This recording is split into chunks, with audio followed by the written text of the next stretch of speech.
خدا جانے اڑا کر یہ کہاں لے جائیں گی ہم کو، خدا جانے اڑا کر یہ کہاں لے جائیں گی ہم کو، خدایا رحم فرما دے یہ طوفانی ہوائیں ہیں۔ معزز ناظرین، گیان واپی مسجد بنارس کے متعلق عدالتی فیصلے اور مسلمانوں کے موجودہ حالات اور اہل ہند کے موجودہ فریضے کے متعلق امیر ملت حضرت مولانا مفتی ابوالقاسم صاحب نعمانی محتمم شیخ الحدیث دارالعلوم دیوبند کا انتہائی شکستہ دل اور غمناک لہجے میں ایک اہم پیغام آپ یہ سماعت فرمائیں اور پورا سنیں۔ السلام علیکم۔ الحمدللہ رب العالمین والصلاة والسلام علی سید الانبیاء والمرسلین سیدنا و نبینا و مولانا محمد وعلی آلہ و اصحابہ اجمعین،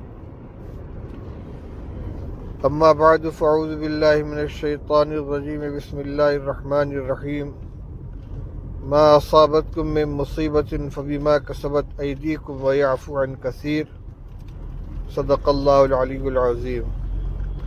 وقال تبارک وتعالی وانتم الاعلون ان کنتم مؤمنین، صدق اللہ العلی العظیم۔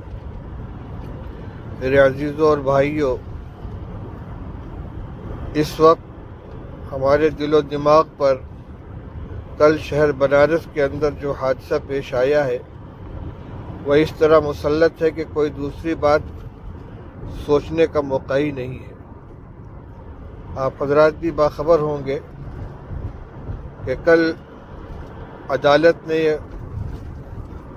گیان واپی مسجد کے تہخانے میں پوجا کی اجازت دیتے ہوئے مقامی انتظامیہ کو 1 ہفتے میں عمل درآمد کرنے کی ہدایت دی تھی، لیکن انتظامیہ نے اس قدر عجلت سے کام لیا کہ کل رات ہی ساری رکاوٹیں ہٹا کر گاٹر کاٹ کر تہخانے میں مورتی رکھ دی گئی اور وہاں پوجا پاٹ شروع ہو گئی، جس کی وجہ سے مسلمانان بنارس کے اوپر خاص طور سے اور پورے ملک کے مسلمانوں کے اوپر غم و اندوہ کا بادل چھا گیا اور انتہائی دل شکستگی کی کیفیت پیدا ہو گئی ہے۔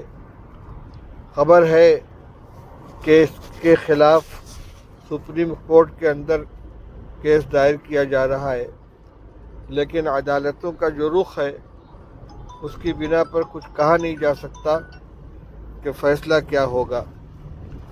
ایسے موقع پر بنارس میں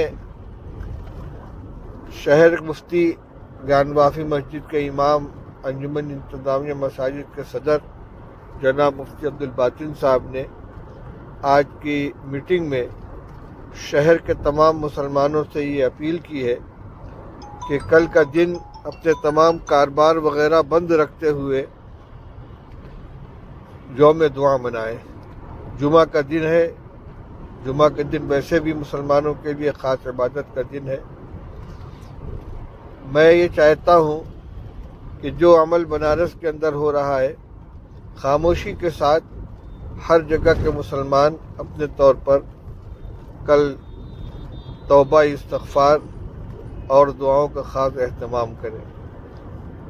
دنیا میں جو کچھ ہوتا ہے وہ اللہ کے فیصلے سے ہوتا ہے، اور ہمارے اعمال اس سلسلے میں فیصلہ کن ثابت ہوتے ہیں۔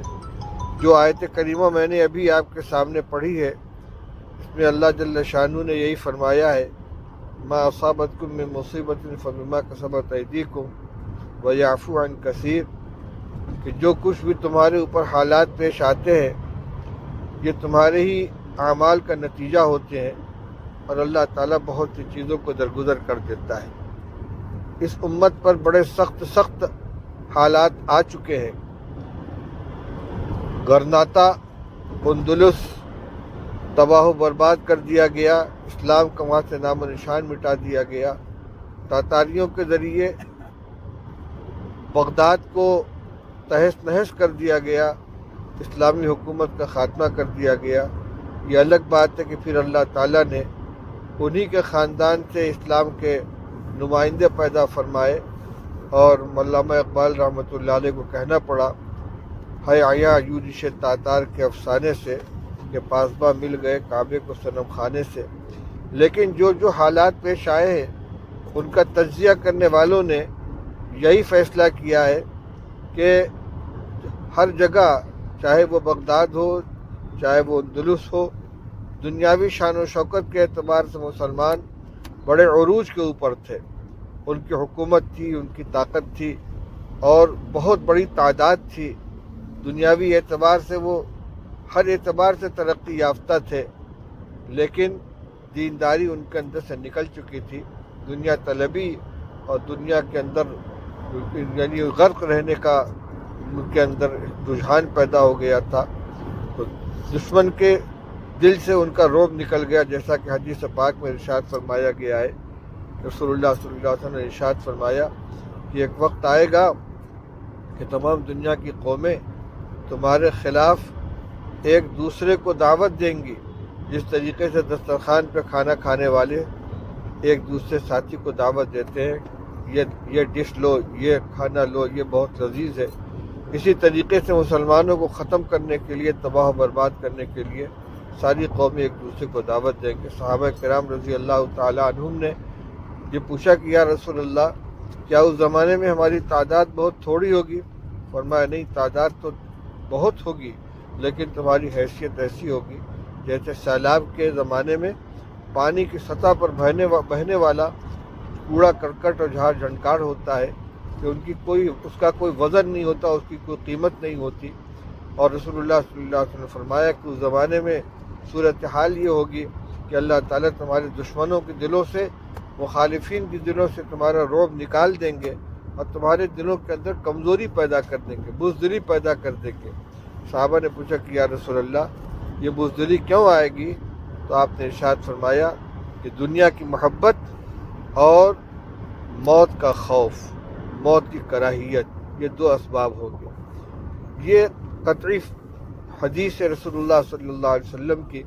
اور حالات کو دیکھیے تو آج مسلمان ہندوستان کے اندر سرکاری اعداد و شمار کے اعتبار سے 20 کروڑ کی تعداد ہے ان کی، اور اگر پورے حقیقی گنتی دیکھی جائے تو اس سے بہت زیادہ ہے، لیکن کوئی وزن نہیں ہے، کوئی حیثیت نہیں ہے. فرقہ پرست اور اسلام دشمن عناصر جو چاہتے ہیں وہ منٹوں کے اندر کر گزرتے ہیں اور ان کے خلاف کوئی کارروائی نہیں ہوتی. اب ایک ہی راستہ ہے کہ مسلمان اپنی زندگی کے اندر تبدیلی لے آئیں، جو کوتاہیاں ان کا ازالہ کریں، معاصی سے توبہ کریں، نمازوں کا اہتمام کریں، اللہ سے اپنے تعلق کو جوڑیں. صحابہ کرام رضی اللہ تعالیٰ عنہم کو اللہ تعالیٰ نے جو برتری عطا فرمائی تھی وہ ان کے ایمان اور عمل صالح کی بنا پر تھی. اور اسی زمانے کا یہ اعلان ہے کہ انتم الاعلون ان کنتم مؤمنین، تم ہی سربلند رہو گے اگر واقعی تم ایمان والے ہو. ایمان حقیقی معنی میں اگر ہمارے اندر آ جائے تو تعداد کچھ بھی ہو، مسلمانوں کو اللہ تعالیٰ سربلندی عطا فرمائیں گے. اس لیے جس کا جتنا دائرۂ اثر ہے، اپنے دائرۂ اثر کے اندر مسلمانوں میں دینی بیداری پیدا کر کے لغویات، خرافات و گناہوں سے بچ کر طاعت و بندگی والی زندگی گزارنے کی تلقین کریں اور گناہوں سے اپنے بچائیں، توبہ و استغفار کا اہتمام کریں. خاص طور سے کل کا دن جو جمعہ کا دن آنے والا ہے اور آگے جو پروگرام ہیں ان کی کامیابی کے لیے، اور اس مسجد کے اندر جو بت رکھ دیا گیا اور مورتی رکھ دی گئی، پوجا شروع ہو گئی، اس کے پاک ہو جانے کے لیے خاص طور سے اہتمام سے دعائیں کریں. کوئی احتجاج، سڑکوں پہ نکلنا، نعرے لگانا، کالی پٹی باندھنا، یہ تو صرف ظاہری اسباب ہیں اور ان سے اب تک کچھ ہوا نہیں ہے. اس لیے جو حقیقی قوت ہے وہ ہمارے ایمان اور عمل کی قوت ہے. اس پر ہر ایک کو آنا چاہیے، اپنے گھروں میں، اپنے محلے میں، اپنے پڑوس میں، اپنی مسجد میں، اپنے اہل تعلق میں، سب میں اس کی بات کو چلائیں.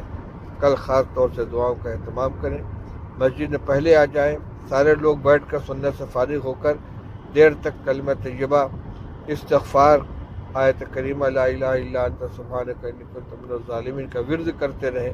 اور اس کے بعد نماز جمعہ کے بعد اجتماعی طور سے اہتمام کے ساتھ دعا کریں. آج کا میرا یہی پیغام ہے. اللہ تعالیٰ ہم سب کو عمل کرنے کی توفیق عطا فرمائے. وآخر دعوانا الحمدللہ رب العالمین. اللہم صلی علی سیدنا مولانا محمد وآلہ وصحبہ وبارک وسلم. اللہم وفقنا لما تحب وترضى من القول والفعل والعمل والنیت والہدى.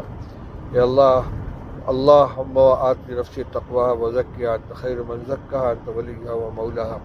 اللہم ان قلوبنا ونواصینا وجوارحنا بیدک لم تملکنا منها شیئا فإذا فعلت ذلك بنا فكن أنت ولينا واهدنا إلى سواء السبيل.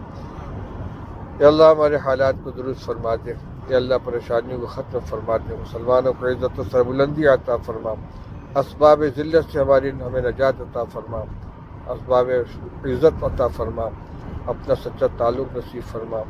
ہماری دعاؤں کو اپنے فضل و کرم سے قبول فرما. گیان بافی مسجد کے اندر جو حالات چل رہے ہیں اللہ اس میں اپنی مدد شامل حال فرما. کمزور ہیں، گناہ گار ہیں، تیرے گھر کی بھی حرمتی ہو رہی ہے. اے اللہ اپنے کرم کا معاملہ فرما دے اور ہمارے حال پر رحم کا معاملہ فرما دے. صلی اللہ تعالی علی خیر خلق محمد و آلہ و صحبہ اجمعین برحمتک یا ارحم الراحمین. السلام علیکم ورحمۃ اللہ وبرکاتہ. تعلق کو اللہ سے مضبوط کریں اور گناہوں سے توبہ کریں. انشاءاللہ کفر کی ساری چالیں اور منصوبے ناکام ہوں گے. اللہ تعالی ہماری مدد اور حفاظت فرمائے. آمین یا رب العالمین.